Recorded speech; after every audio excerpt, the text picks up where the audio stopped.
January what?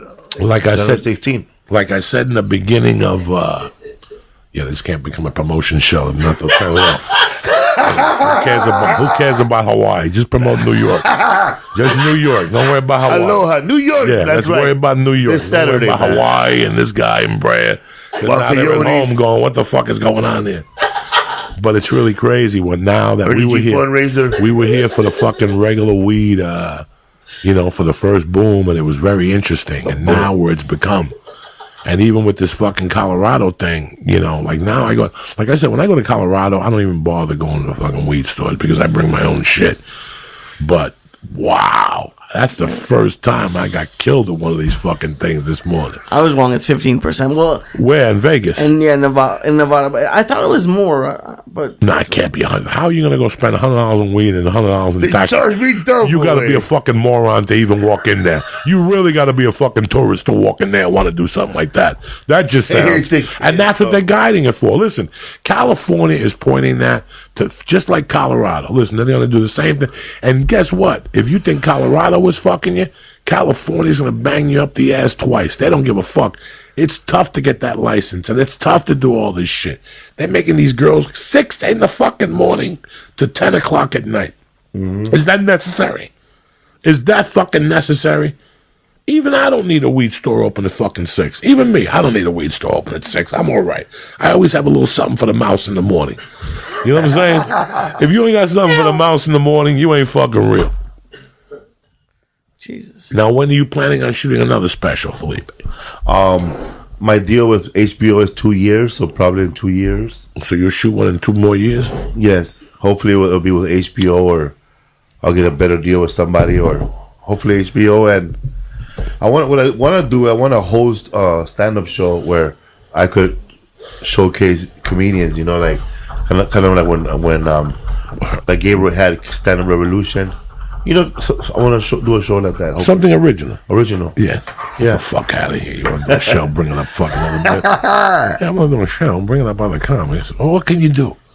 Can you do an explosion in between? Can you shoot a comic? I mean, what are you going to do? That's why bring a freak show, bro. That's why the networks don't do it no more. Because it became like this fucking... I always thought it would change to cater. I'll fix my pitch. Like something to make it different. But we never came up with nothing better than one guy. How about Kid Locos? Look at like the Rodney specials. They were the epitome. Young comedians. The young comedians. That's what. But not everybody. They didn't put up 1,000 people. Though, just 6. 6 all year. It wasn't like a series. That's what they fucked up. How many comics get hot every year? There's comics that are working comics. I'm a working comic. I'm not a hot comic. Yeah, I'm a working comic. I'm not a hot comic. Those days are over with. A hot comic is Chappelle. It's fucking. I'm lukewarm. Sebastian. It's fucking Bill Burr. They're hot comics. Yeah. So I don't care about that. Kevin. I'm for Kevin Hart. Gabriel. I'm fortunate to be fucking working. I'm very fortunate just to be fucking working. But I'm in the Matrix. 6 comics is a year. That's what comes out of fucking anywhere. 6 comics a year. When you watch that, young comedians and the one Rodney did with the already established guys was something different. See, that's a nice one. What he did with Seinfeld and Hicks and Clay, Kennison, Lenny Clark, Bobcat Goldthwait. No, that wasn't Robert Townsend. Robert Townsend. And the gay kid Jeff with leather Altman. jacket. No, yes, Jeff Altman was on that one. Is that a book in my nose? That's right, Jeff Altman. Robert Trimmel. Yeah, Robert Trimmel was on those. And Jeff, what? The guy with the mask. He was man. He was good, bro. Tell people how good this motherfucker was, bro. Jeff, what? I fucking. So if you want to get into boxing, what you gotta do is. My name is Jiffy Jeff. Jiffy Gems Jiff. What? What the fuck? Who's talking about that shit? Remember his special? He had the football player. Yeah. See, it's weird who the mom. The most outstanding ones were Jiffy Jeff. Jiffy Jeff, because he was cross-eyed. And fucking. And it's funny. You know who reminds me of Jiffy Jeff and all that guy? You know who's like a Rick DiBitetto. Have you ever worked with Rick DiBitetto? I don't know who that is. Rick DiBitetto, I think he's a Staten Island guy, but he's New Jersey. He's got a lot of videos on YouTube. Funny motherfucker. I'm gonna look him up. He's a garbage man in New York. And he's a father, you know, and he has a bro. I worked with him 15 years ago. Felipe, he's a writer like you. He took me to the fucking cleaners with a joke about taking his family to Florida with 4 kids in the car. Dog, I was in the back. I couldn't fucking breathe. He's one of those comics. He's been around for 30 years, you know. Another guy, he's a working comic. Yeah. He's not a hot comic. He's a working comic.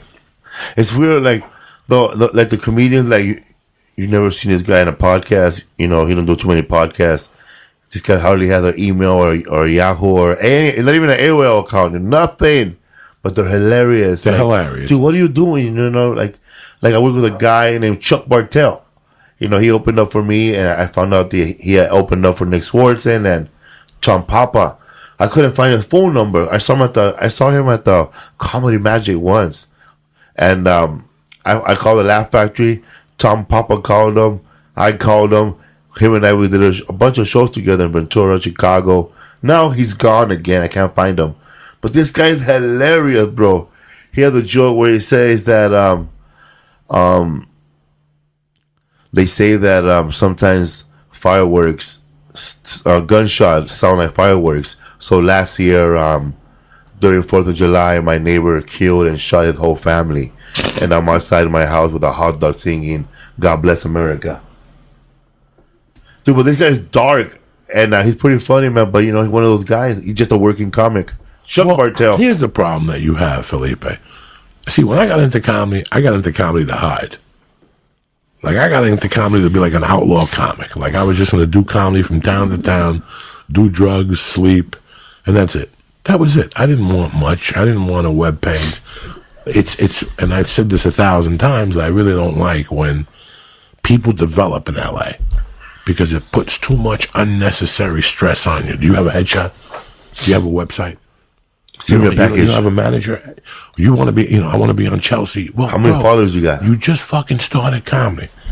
If you start comedy in Michigan, you don't talk about headshots. You just talk about comedy. Yeah, this guy from Minnesota. You just talk about comedy. That's it. When you start comedy in Boston, talk about comedy. Nobody goes, hey man, there's an agent looking for people to be on a TV show. You don't think about that outside shit. That's only here. Yeah. So it fucks you up in a way. I'm very happy I didn't develop here. Because they're already talking to you about developmental deals at the 2-year mark, and you don't even have the fundamentals of how to hold a fucking microphone. So that's what I like, like anything else, you got to have the fucking basics in you. We're going in like fucking Marines, you understand me? Welcome to church, motherfucker.